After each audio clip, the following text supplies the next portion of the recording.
Hi, thank you for taking the time to watch this video. That's a narration of our presentation that we gave to the Illinois Association of Floodplain and Stormwater Managers 2017 conference during one of the breakout sessions.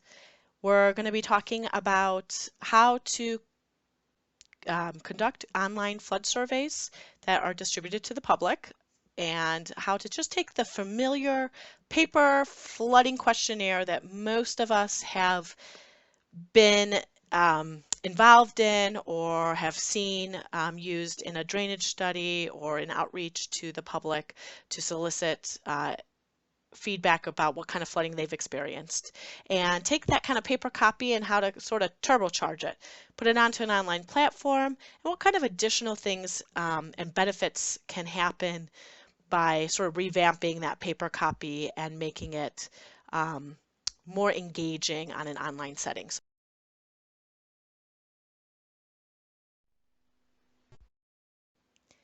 You're going to hear two voices in this presentation, my own, Jenny Lowenstein, and my colleague, Cody Frovarp, as we walk you through this presentation. We both work for Engineering Resource Associates, and we invite any feedback. Please reach out to us if you have any questions about some of the material that we covered. Again, this is approximately a 20-minute presentation, and it goes a lot deeper than what we covered here. So if anything piques your interest, curious about some of our methodology on some of the more technical stuff, please feel free to reach us out through email or a phone call. Okay, so the presentation is broken up into three sections. The first section is the structure of the online flood survey, how to make it engaging, how to make it understandable, how to slip in some education of the public in there. Then we're going to move on to the analytics part. So once you start getting data from the online survey, it starts coming in, looking at the metadata also behind that data, looking to see if there's any bias issues with who you're reaching, and to do a statistical analysis on that information. And lastly, we're going to talk about how to effectively distribute the survey to reach the maximum number of people, and how to kind of make sure that you're hitting your target audience. And we'll just kind of sum up the presentation with some pros and cons. All right, so let's put a context for this presentation. We are going to use a case study, and the case study was us doing an online survey to the community of Northbrook. Northbrook is an affluent suburb. Its median resident age is almost 50 years old. They're, mid-sized. They have 33,655 persons in that community. That's pretty typical for a lot of the suburbs in northeastern Illinois, kind of in those collar counties. But the median income is $122,000. So again, like I said, it's an affluent suburb. It's 25 miles north of Chicago, and we were doing a very large drainage study that was going to look at everything in Northbrook and two unincorporated areas. So we were looking at, hopefully, cross our fingers, reaching out and soliciting feedback on approximately 13,000 habitable structures and what kind of flooding those structures may or may not have experienced. So what we learned from this, massive flood survey is what we're kind of trying to communicate in this presentation. All right, so again, let's start off. Let's talk about the flood survey structure, and we'll go ahead and hit on these points. So the first point is that, we want to have an engaging survey. And one of the benefits of doing something online is that you can do things that are more fun than an original boring old paper copy, right? So one of the things that we incorporated into this case study survey was this interactive heat map. So what we had was a question that was asking, two really important questions. We were asking them, where have you experienced flooding and how frequently, right? This is kind of the crux of a flood survey. So as the person kind of would look at this image, they were able to select each of the areas like front yard, garage, backyard, left side yard, and when they would select it, a dialog box would pop up that would say, okay, well, tell us the frequency of your flooding in that location. So you either never experienced flooding or maybe you've experienced a lot of flooding. And as they selected those frequency, then they were creating their own heat map. And so slowly they were getting to see, have they selected all the areas? They can kind of see the hot spots, like so maybe their backyard floods a lot, and make sure that it's representative. It just kind of was a fun way to ask them a question that is so standard, right, and typical. The other good thing about this was that there was the ability to get on the same page with them. So when I say left side yard and they look at this image, they know that my reference point is if you're facing the house on the left side. And by breaking it up into these kind of specific regions, that information could have been coded and then exported into GIS to create, large maps, right? To create the flood survey area interactive map. And so that was kind of one of the benefits of this.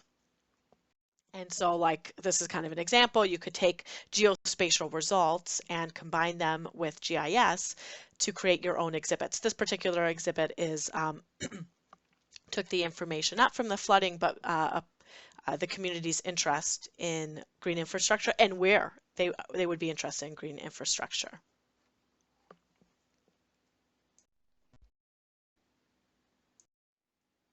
We also used diagrams, similar interactive heat maps that showed the inside of a building and asking people to tell us where have you flooded.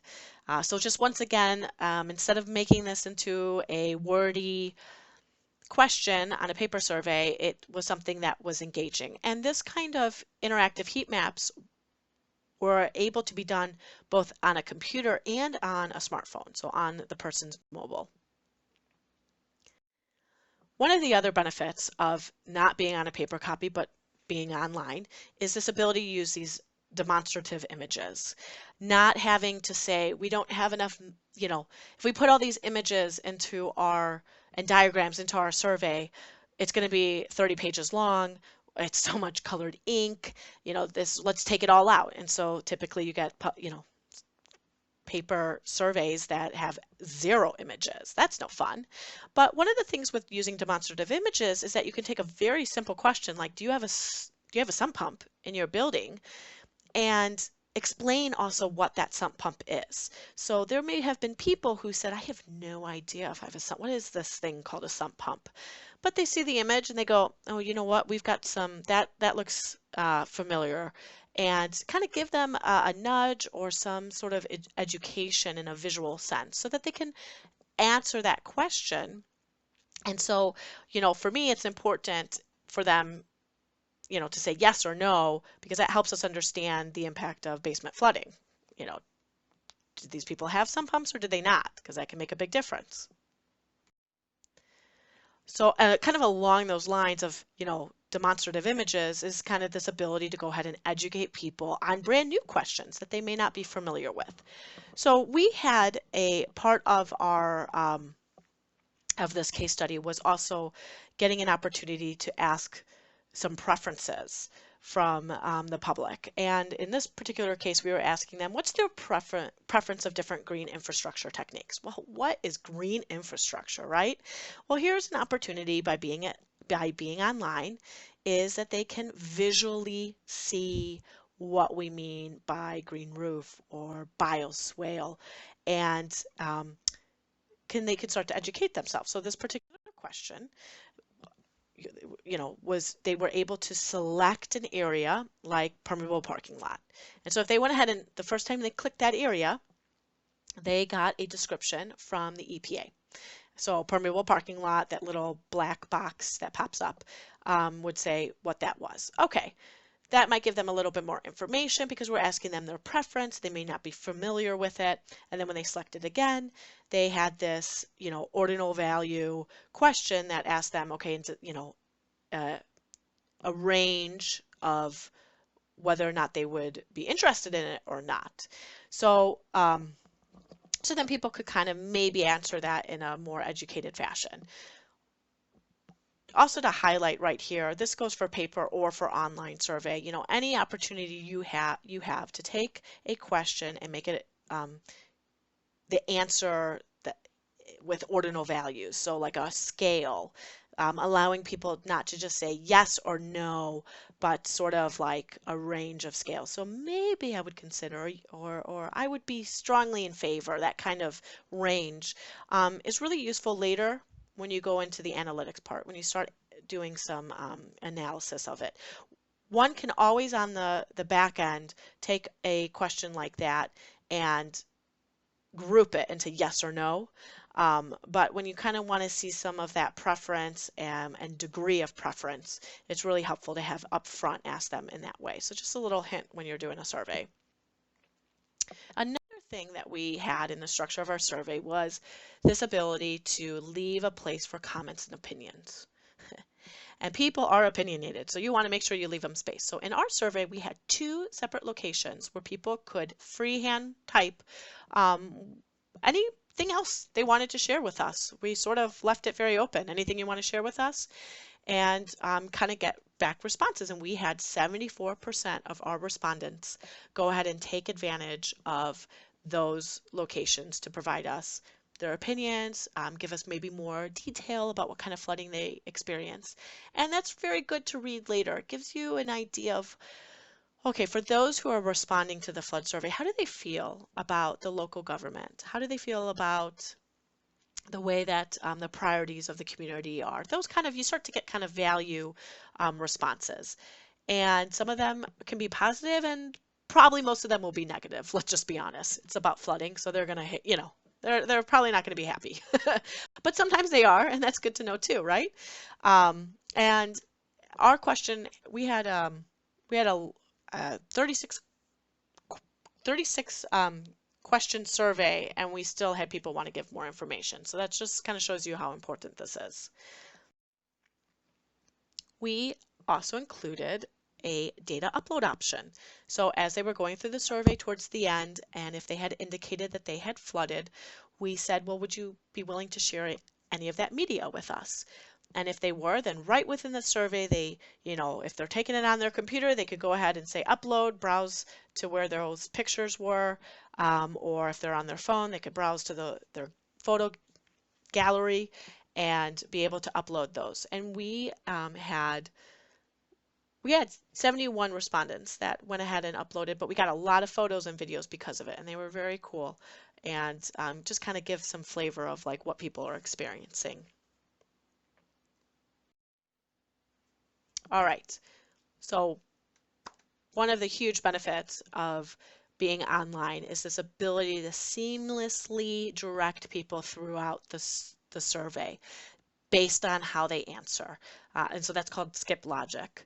And what you're kind of seeing is the coding underneath our survey where we have some required responses and we have some skip logic built in. Now this technically, yes, can be done on a paper copy, but it means your paper copy could be very long and it's kind of confusing and it's like skip to this, you know, this question and the people have to flip and that creates resistance for them. Where online, it just naturally goes there and they can just follow where it goes. So what we can do, what that allows us to do is to get more depth. So if a person is answering a certain way, we can have them continue on that path that, you know, that says things like, do you have a sump pump? And they say yes. And we say, oh, okay. When you had flooding, have you ever experienced flooding in your basement? You know, and if they say yes, you can say, was that because your sump pump functioned? Did it run out of battery, right? And you can keep them going down to kind of pinpoint where, you know, anything that's of interest. And they just go ahead and they follow those questions. And because it's based on how they're responding, they're more likely to continue responding because it's about something that they've experienced. And so that ability to code in skip logic is very important. Now, we have in there also required responses, and you got to be careful with required responses and use that very, very wisely because you don't want to have any dropouts because you're maybe asking them to provide something that people are not comfortable with. So we'll talk about that a little bit later in the analytics portion, which Cody is going to get into. So now we are going to analyze the effectiveness of our survey and look for possible problems inherent to the survey's design. We're going to accomplish this by using metadata such as completion rate, time, and other variables that are automatically collected by online surveys. We're also going to examine our demographics to see if we are accidentally skewing our results, and we will also briefly examine some statistical correlations we found as well. So, when analyzing your survey, having completed surveys is important for reliable analysis. And one way you can identify problems with your survey is by analyzing the dropout rate per page. For our survey, we had our sharpest dropout rate within the first 3 pages, where we required residents to enter their address and provide us with geospatial data. While we suspect that this required response question could have contributed to the higher dropout rate, there are also other possibilities we need to examine as well. But let's say you have identified a question that you think could be contributing to a higher dropout rate in your survey. The first thing you need to do is examine the pros and cons to taking this question out of your survey. For us, the pro would have been that we could have had a higher completion rate, resulting in more data that we could have used for our analysis. We would also been able to have a more simplified ethical disclosure statement at the beginning of our survey. However, the consequences could have been significant as well. Without an address, there's no real way to have geospatial data for analysis. And we'll also have more difficult time determining which segments of the population within a city we might be missing if we're only targeting certain areas and missing out on others. There's also a problem that we could have when we're trying to examine if there's more duplicates in our survey, people taking the survey multiple times. Without an address, there's no real way to account for some of these errors that could occur. And finally, there could be some other ethical concerns if participants are identified later on using some other backwards method to find their address some other way. Nevertheless, before you go cutting any questions from your survey, it's very important that you examine the metadata to see if there could be something else contributing to your higher dropout rate. So another important aspect we wanted to examine was how were respondents answering their survey and by what means, whether it be Windows, Macintosh, Android, iPhone, even me with my sliver there for BlackBerry, and what impact might this have on the overall completion rate of the survey. And what we found was that people were significantly more likely to complete the survey if they took it on a computer compared to a mobile device. Now, the survey was designed to be friendly for both devices, but there were particular challenges that could prevent residents from completing the survey on a mobile device, either due to a lack of reception, outdated devices, or other factors that could result in a lower performance.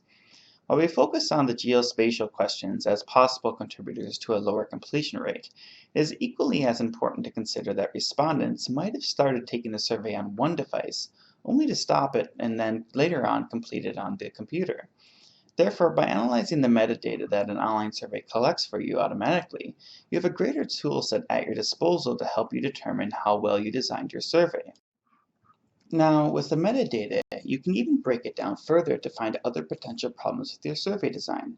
We designed our survey on the Chrome browser for optimal performance, which turned out to be a good thing as that was the preference of most respondents. The only browser we noticed some issues with were related to older versions of Firefox, which could explain why respondents answering on that browser had the lowest completion rate. Now, when you look at the completion rates for the different browsers, you notice that on the Chrome, there was a very high completion rate of 87%. This means that it might not be this geospatial question that's necessarily deterring people from completing the survey. And thus, with metadata, you can find other reasons to justify whether you should keep a question in or take it out. Now, we designed our survey to take anywhere from 5 to 10 minutes to complete, and much to our satisfaction, most respondents who responded no to flooding completed the survey in less than 5 minutes, while those that responded yes completed the survey in just over 10 minutes on average. It is here where the advantage of skip logic really comes through. You take away any confusion that would come with a paper survey and really help the respondents complete it in a timely manner. Now, metadata cannot tell you everything, so asking for demographics is essential for a proper analysis, as it ensures that the data you collected is representative of the population you are trying to analyze. As you can see, our results had an overrepresentation of women, but well within our standard of error. Our survey results also had an overrepresentation of middle-aged people compared to the young and the elderly, but this was still acceptable based upon our criteria we set out with. But perhaps our greatest disparity was that we had primarily well-educated individuals taking our survey compared to the actual demographics in Northbrook. Now, this isn't necessarily a bad thing, but it is something you need to consider during your analysis if you're trying to use these results for any insight into possible policy direction. Now, when analyzing the results of your survey, it is important to be sure that you ask questions that can give you insight into public opinion, but more importantly that you place these questions properly within your survey so that you can maximize their value when you conduct your analysis. For our survey, we wanted to know if residents were willing to invest in flood mitigation efforts and how interested they were in green infrastructure. And what we found was that while some were unable to invest at this time, a majority of residents that were capable were willing to invest at least something towards flood mitigation efforts in their communities. Green infrastructure also proved to be popular among Northbrook residents. And once you combine the two variables for an analysis, you will see that for Northbrook there was a strong correlation between the two, with those interested in implementing green infrastructure for flood mitigation also willing to contribute financially. However, while this is a valuable insight, we noticed one problem with our survey design in that the skip logic actually only allowed for people to answer the question on how much they would be willing to invest if they said yes to experiencing flooding. Now, this made sense when we designed the survey, as it was related to a question that came immediately before asking how much financially they have suffered from flooding. But unfortunately, this also resulted in us having to exclude anyone that did not answer yes to flooding from our analysis here. We also found it valuable to include qualitative questions into the survey in an effort to measure respondent concern and awareness. And what we found was that survey respondents tended to be more concerned about flooding in their community and neighborhoods than they were about flooding in their homes and yards. This interesting result shows that many Northbrook residents understood that flooding was a problem, even if they were not directly affected by it. A final aspect we want to focus on is distribution of your survey, and accessibility issues and cost effectiveness. We really wanted to determine how effective our campaigns were and how people heard about our survey. And the vast majority of respondents heard about us from our Facebook boosts, followed by emails shared by organizations, and through word of mouth from family and friends.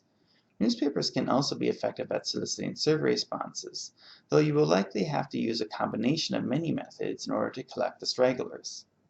Some of these methods can be more cost-effective than others, however.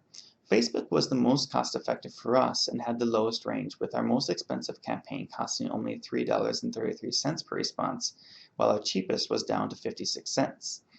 Other methods, such as yard signs, can be expensive if they're placed in the wrong location, but in other instances they can be very cost-effective, especially if placed in neighborhoods known to experience flooding. And finally, one key advantage to including both demographics questions and a question on how respondents heard about the survey is that you are able to easily assess how effective your various public outreach campaigns are and determine if some methods lead to demographics biases. For example, how people heard about the survey proved to have a statistically significant correlation with gender. While men and women were equally likely to hear through word of mouth from a friend or a family member, women were twice as likely to respond through Facebook and library events, while men happened to be more likely to engage by other means, including the newspaper and other community outreach events. By examining how people are responding to your public outreach campaigns, you can alter your outreach efforts accordingly to address any biases that could arise. So, a few technical notes. We used fluid surveys for building our survey because of its capabilities with heat mapping, but whatever software you use, just be sure that it is capable of doing what you need it to do, including exporting to a format that you need for your analysis. For our analytics, we use SPSS because we need to be able to easily edit the data to weed out faulty responses and dive deeper into correlations and regressions. But with small sample sizes, Excel can work for you too if you are familiar enough with statistics. Okay, thank you, Cody, for giving us all that really interesting information.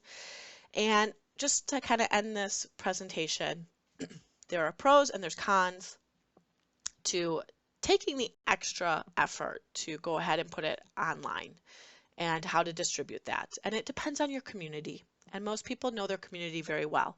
For me, the biggest pro for me is that when distributing the survey, the ability for the person who receives it to take the survey is just a click away. We live on our smartphones, do we not? We are at our computers, at work.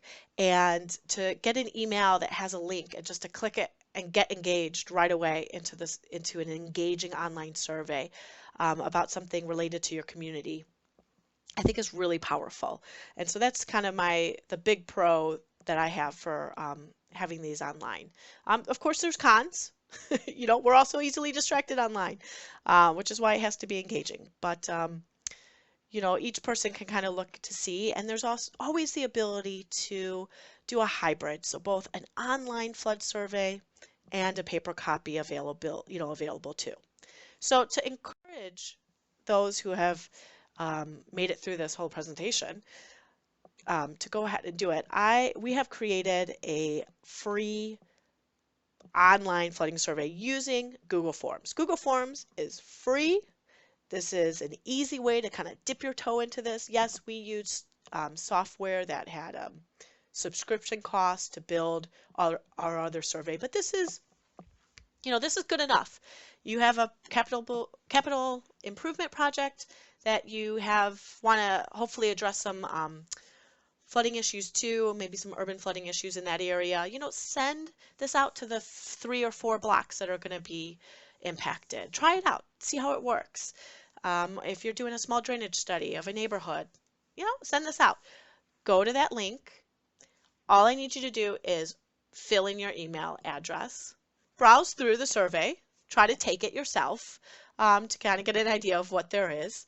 And I'll get your email and I'll go ahead and I'll send you your own copy so that you can be an editor to it and you can edit the introduction, and I kind of guide you on what to change, but you can put your own pictures and add a couple more questions and just get a feel. But the mass majority of the work has been done for you, so you just kind of got to make it a little pretty, and then you can start using it right away and try it out and see how that works. Again, it's Cody and Jenny. Our information was at the very beginning, so if you guys have any questions, please don't hesitate to contact us, and we hope you enjoyed this. Take care. Bye-bye.